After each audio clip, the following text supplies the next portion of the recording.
शहरातील मजरेवाडी परिसरातील विष्णू नगरात तरुणास अडवून त्याच्याकडील 8,500 रुपयांची रोकड जबरदस्तीने चोरून नेणाऱ्या चौघांविरुद्ध MIDC पोलीस ठाण्यात गुन्हा दाखल करण्यात आला आहे। याबाबत मोहन चंद्रकांत थळंगे वय 38 राहणार बाळ शिवयोगी नगर कुमठानाका सोलापूर यांनी दिलेल्या फिर्यादीवरून सलमान पटेल, बाबर पटेल, सैफन जमादार, जुनैद मुल्ला राहणार विष्णूनगर भाग 2 मजरेवाडी सोलापूर यांच्या विरुद्ध गुन्हा दाखल करण्यात आला आहे। 22 डिसेंबर रोजी मोहन थळंगे हे रात्री 9:15च्या सुमारास समीर चौधरी या सोडवण्यासाठी विष्णूनगर येथे आले होते। त्यावेळी सलमान पटेल यांनी जबरदस्तीने पैसे काढण्यासाठी मोहन थळंगे यास अडवून शिवीगाळ करण्यास सुरुवात केली। यावेळी सलमान यांच्या सोबत असलेल्या बाबर, जुनैद, सैफन यांनी आरडाओरडा करून थळंगे यांना मारहाण केली। थळंगे यांनी यावेळेस जोरदार आरडाओरडा केल्याने आजूबाजूचे लोक जमा झाले आणि त्यांनी थळंगे यांना सोडवण्यासाठी प्रयत्न केला। त्यावेळी सलमान याने हातात दगड घेऊन लोकांना शिवीगाळ करून याला सोडवण्यासाठी आला तर त्याला आणि तुम्हाला पण खल्लास करून टाकण्याची धमकी दिली। सलमान आणि त्याच्या साथीदारांनी दहशत पसरवल्याने लोक सोडून गेले आणि आपल्या घरचे दरवाजे खिडक्या बंद केल्या। यावेळी बाबर यांनी थळंगे यांच्या खिशातून रोख 8,500 रुपये जबरदस्तीने काढून घेतले, म्हणून MIDC पोलीस ठाण्यात गुन्हा दाखल करण्यात आला आहे। सहाय्यक पोलीस निरीक्षक चंदन शिवे पुढील तपास करत आहेत।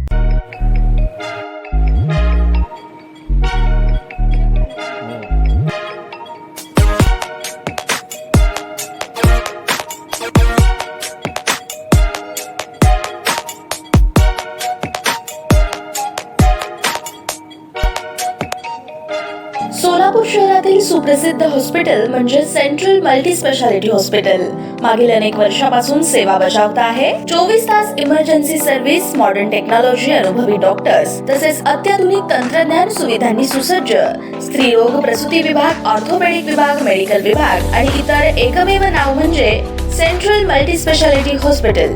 पत्ता गणेशपेठ शॉपिंग सेंटर, मंगळवार बाजार, सोलापूर। ताज्या बातम्या पाहण्यासाठी प्राईम महाराष्ट्र न्यूज चॅनलला सबस्क्राईब करा।